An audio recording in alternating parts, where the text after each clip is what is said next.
Assalamualaikum warahmatullahi wabarakatuh. Halo guys, saya Hilda Fitriani, mahasiswi Akuntansi Syariah semester 5 IAIN Syekh Nurjati Cirebon. Assalamualaikum.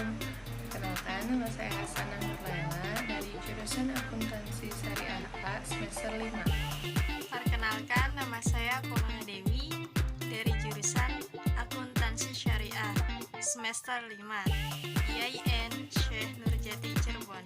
Kami akan menyampaikan materi mengenai analisis laporan keuangan. Teman-teman, kita akan mempelajari mengenai analisis laporan keuangan. Nah, ada beberapa submateri di sini. Apa aja? Yang pertama yaitu analisis laporan keuangan. Yang kedua, analisis common size. Yang ketiga, analisis rasio.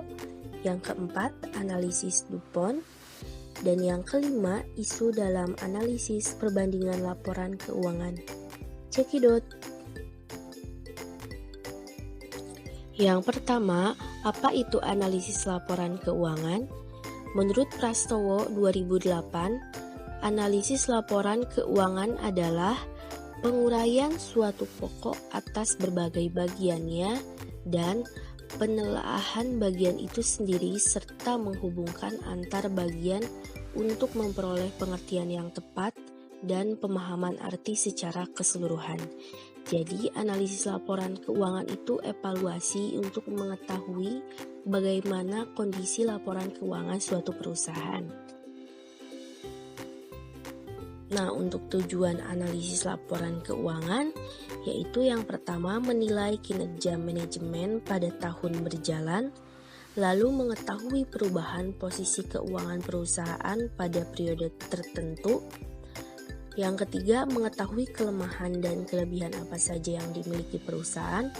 Yang keempat, mengetahui langkah perbaikan apa saja yang perlu dilakukan ke depan yang berkaitan dengan posisi keuangan dan kinerja perusahaan.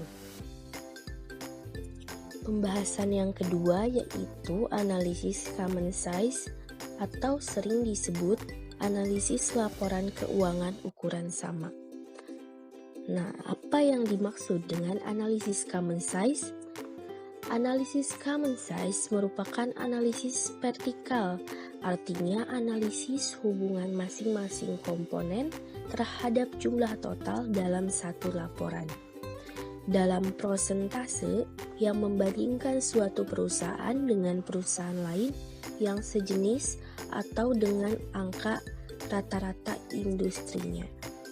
Nah, dengan angka rata-rata industrinya berarti prosentase perusahaan yang sebelumnya. Jadi dihitung rata-ratanya.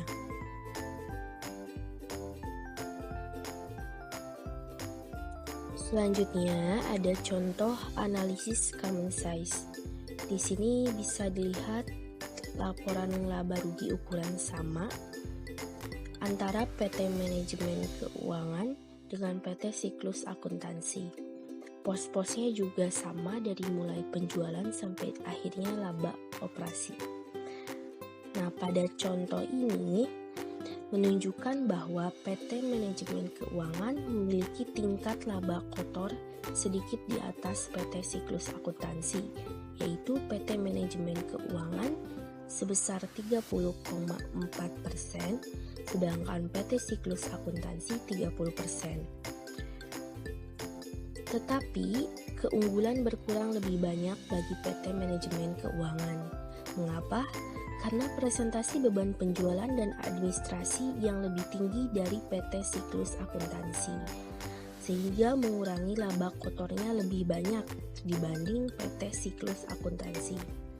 Oleh karena itu, laba operasinya menjadi 10,7% untuk PT Manajemen Keuangan, 14,4% untuk PT Siklus Akuntansi. Untuk itu di sini lebih unggul laba operasinya lebih besar itu PT Siklus Akuntansi. Ada selisih 3,7% dengan PT Manajemen Keuangan. Jadi ini contoh analisis common size seperti ini. Pembahasan yang ketiga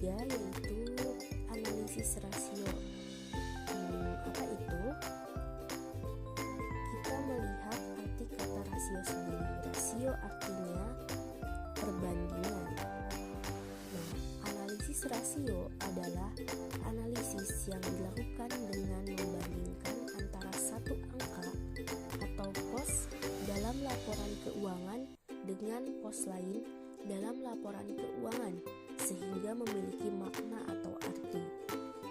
Makna atau arti di sini misalkan kinerjanya apakah lebih baik ataukah bagaimana.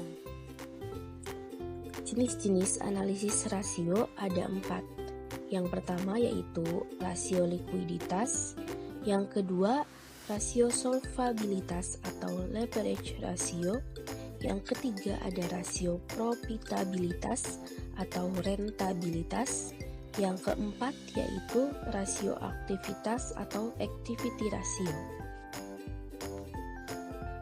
Jenis yang pertama yaitu rasio likuiditas.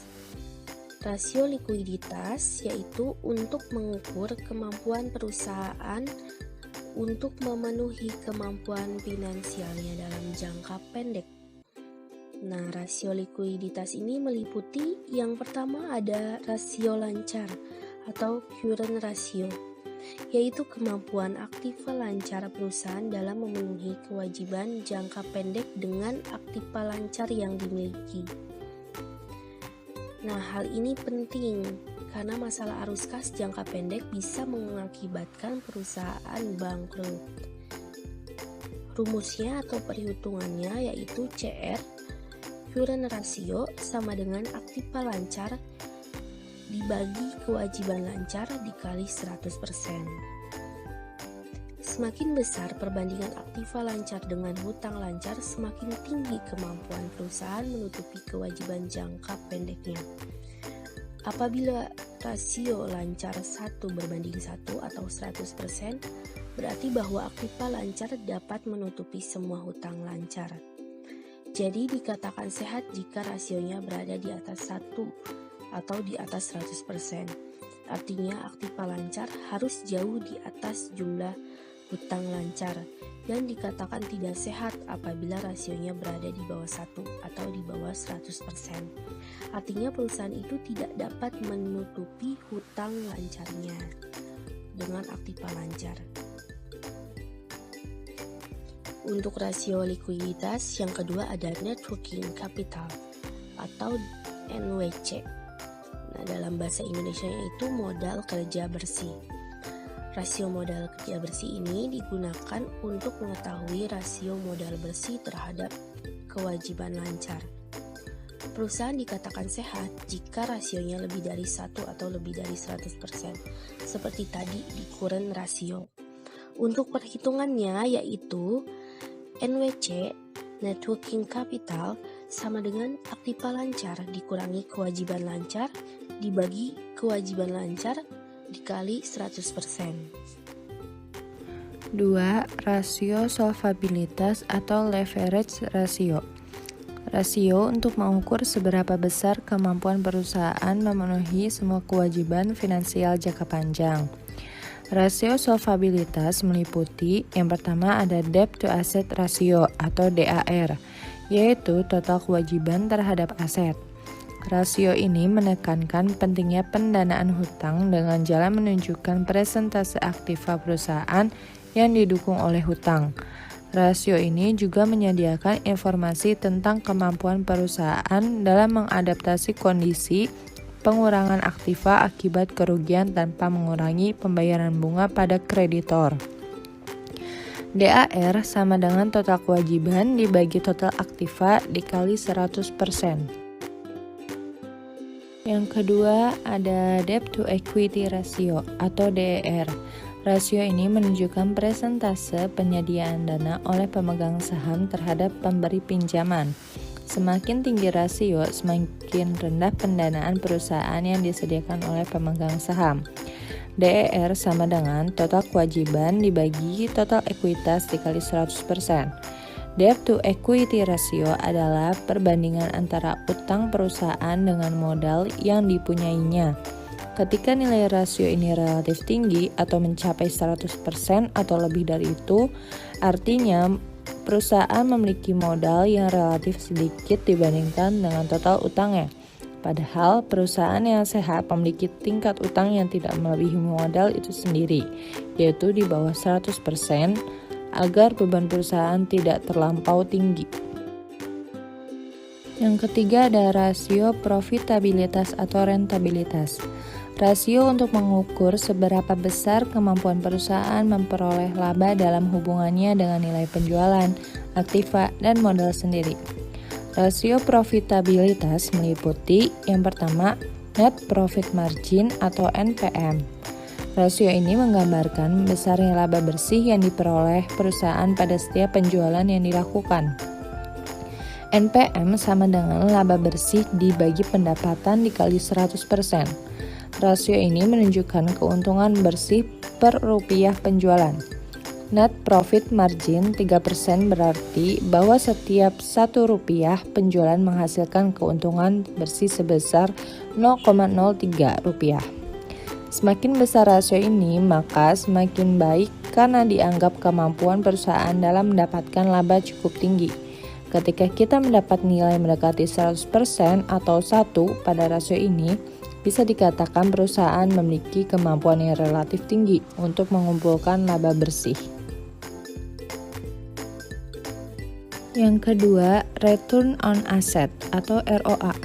Rasio ini menggambarkan kemampuan perusahaan untuk menghasilkan keuntungan dari setiap 1 rupiah aset yang digunakan.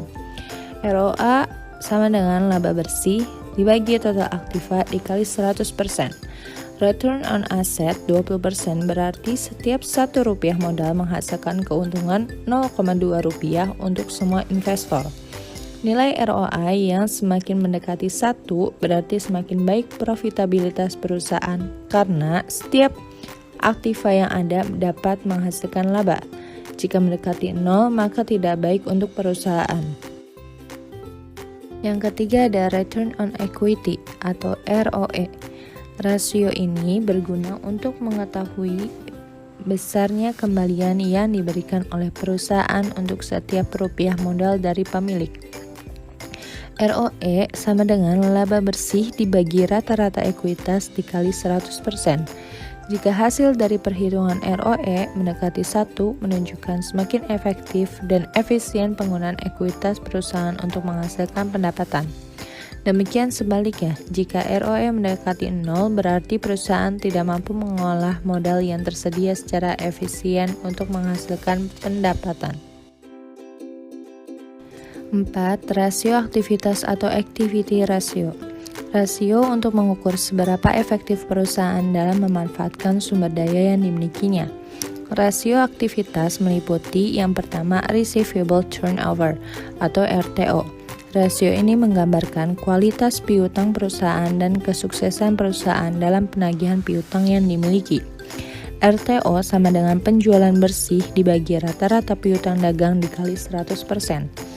Nilai rasio 12 menunjukkan bahwa dana dalam piutang berputar 12 kali dalam setahun.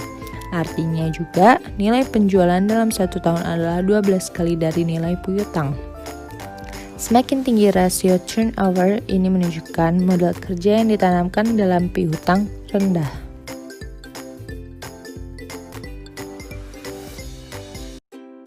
Yang kedua ada total asset turnover atau TATO. Rasio ini menunjukkan kemampuan perusahaan dalam menggunakan aktiva yang dimiliki untuk menghasilkan penjualan. Nilai rasio 1,5 menunjukkan bahwa perusahaan memperoleh penjualan yang nilainya 1,5 dari keseluruhan aktiva yang dimilikinya. Perputaran modal kerja merupakan rasio keuangan yang menunjukkan kemampuan perusahaan dalam mendayagunakan modal kerja untuk menciptakan penjualan. TATO sama dengan penjualan bersih dibagi rata-rata aktiva dikali 100%. Analisis DuPont System. Menurut Syamsuddin, analisis DuPont System adalah Return on Investment atau ROI yang dihasilkan melalui perkalian antara keuntungan dari komponen-komponen sales serta efisiensi penggunaan total aset di dalam menghasilkan keuntungan tersebut. Menurut Sutrisno, Analisis DuPont System adalah suatu analisis yang digunakan untuk mengontrol perubahan dalam rasio aktivitas dan net profit margin dan seberapa besar pengaruhnya terhadap return on investment. Analisis DuPont System menggabungkan rasio-rasio aktivitas dan profit margin dan menunjukkan bagaimana rasio-rasio tersebut berinteraksi untuk menentukan profitabilitas aktiva-aktiva yang dimiliki perusahaan. Jika rasio perputaran dikalikan dengan margin laba penjualan, hasilnya adalah tingkat pengembalian aktiva atau ROA atau sering disebut juga tingkat pengembalian investasi atau ROI. Return on investment atau ROI merupakan pengukuran kemampuan perusahaan secara keseluruhan di dalam menghasilkan keuntungan dengan jumlah keseluruhan aktivitas yang tersedia di dalam perusahaan. ROI merupakan rasio yang mengukur kemampuan perusahaan menghasilkan laba bersih berdasarkan tingkat aset yang tertentu. Rasio ini digunakan untuk mengukur efektivitas dan keseluruhan operasi perusahaan. ROI dapat dihitung dengan menggunakan DuPont System sebagai berikut. Yang pertama, ROI sama dengan laba bersih sesudah pajak dibagi penjualan dikali penjualan dibagi total aktiva dikali 100%. Atau ROI sama dengan net profit margin dikali total asset turnover dikali 1000%. Analisis DuPont System. Return on Equity atau ROE. ROE dapat dihitung dengan menggunakan DuPont System sebagai berikut.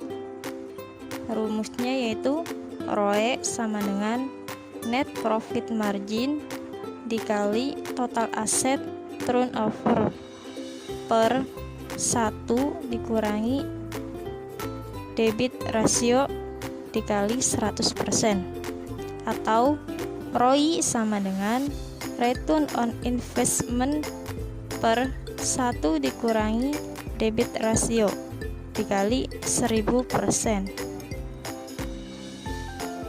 Debit ratio atau DR sama dengan total utang dibagi total aktiva dikali 100%.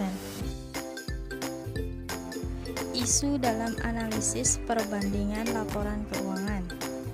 Analisis berdasarkan laporan keuangan akan melibatkan beberapa perbandingan baik terhadap perusahaan lainnya atau terhadap data pada periode-periode sebelumnya. Data tersebut dengan demikian harus bisa dibandingkan satu sama lain, comparable baik terhadap perusahaan lainnya atau terhadap periode sebelumnya. Perbedaan-perbedaan yang muncul membuat perbandingan menjadi tidak konsisten, harus diidentifikasikan. Isu-isu tersebut adalah: yang pertama, laporan keuangan disesuaikan kembali. Yang kedua, perbedaan klasifikasi rekening. Yang ketiga, perbedaan prinsip-prinsip akuntansi. Yang keempat, perbedaan periode laporan. Dan yang kelima, perbandingan dengan data historis dan perbandingan dengan perusahaan lain. Laporan keuangan yang disesuaikan kembali. Ada beberapa situasi di mana perusahaan diharuskan menyesuaikan kembali laporan keuangan periode yang lalu. Jika perusahaan pada periode sekarang memutuskan untuk menghentikan lini bisnis tertentu, maka pendapatan dan biaya yang berkaitan dengan lini bisnis tersebut dan laba atau rugi yang diharapkan yang disebabkan pelepasan lini bisnis tersebut akan diklasifikasikan dalam item operasi yang dihentikan, discontinued operation, dalam laporan rugi laba. Jika perusahaan bergabung dengan perusahaan lain dalam transaksi yang masuk pada kategori pooling of interest, maka laporan keuangan yang lama periode lalu harus menyesuaikan laporan keuangan yang baru seperti kalau kedua perusahaan tersebut bergabung sejak dulu. Perubahan-perubahan prinsip akuntansi, misal perubahan dari LIFO menjadi FIFO, mengharuskan perusahaan menyesuaikan kembali laporan keuangan masa lalunya supaya mencerminkan prinsip yang baru tersebut. Perbedaan klasifikasi rekening atau akun. Seringkali perusahaan melakukan klasifikasi item-item atau rekening-rekening dalam laporan keuangan yang berbeda satu sama lainnya. Sebagai contoh, barangkali suatu perusahaan akan melaporkan biaya depresiasi dan amortisasi secara terpisah. Perusahaan lain mengalokasikan biaya tersebut ke harga pokok penjualan. Perbedaan prinsip-prinsip akuntansi. Sumber lain yang menyebabkan data bisa berbeda satu sama lain adalah penggunaan prinsip-prinsip akuntansi yang berbeda.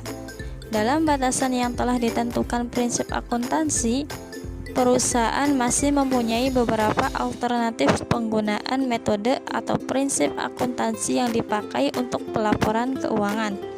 Beberapa alternatif prinsip akuntansi adalah pengakuan pendapatan kontrak jangka panjang, persentase penyelesaian, percentage of completion, kontrak selesai, completed contract, asumsi aliran persediaan, FIFO, first in first out, LIFO, last in first out, rata-rata tertimbang, investasi pada surat berharga, historical cost, acquisition cost, lower cost or market, equity, depresiasi, garis lurus, declining balance, metode dipercepat, sum of the years liquid, list, operating list, capital list, akuisisi, pembelian, pooling of interest.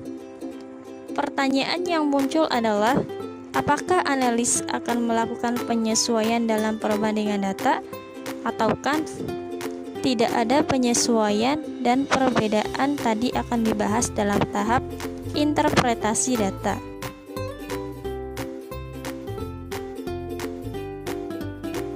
Perbedaan periode laporan.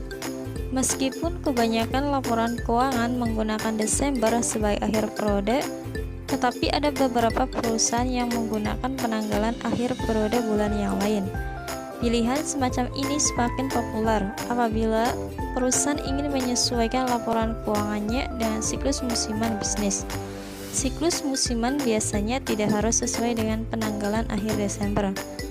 Pertanyaan yang muncul adalah, bagaimana perlakuan terhadap perbedaan penanggalan tersebut? Tergantung pada dua hal. Yang pertama, lamanya perbedaan waktu.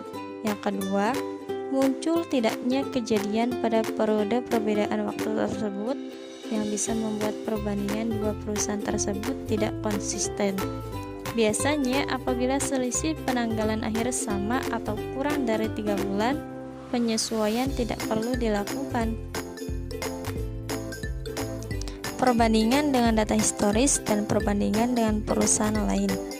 Rasio-rasio atau data-data keuangan yang telah dihitung untuk suatu perusahaan bisa dibandingkan dengan data masa lalu dan juga dengan data keuangan perusahaan lain agar diperoleh interpretasi yang lebih baik. Dalam analisis semacam itu, analis harus memperhatikan faktor-faktor yang akan berpengaruh besar terhadap perilaku data dan bisa menjadi dasar interpretasi keuangan perusahaan. Contoh faktor-faktor tersebut adalah: pertama, perubahan lini produk yang signifikan, misal melalui akuisisi atau penjualan anak perusahaan. Kejadian semacam itu tentu akan mempengaruhi tren data keuangan dan akan mempengaruhi analisis perbandingan dengan data masa lalu, analisis time series. Kedua, perubahan prinsip dan metode akuntansi. Perubahan ini akan mempengaruhi data time series.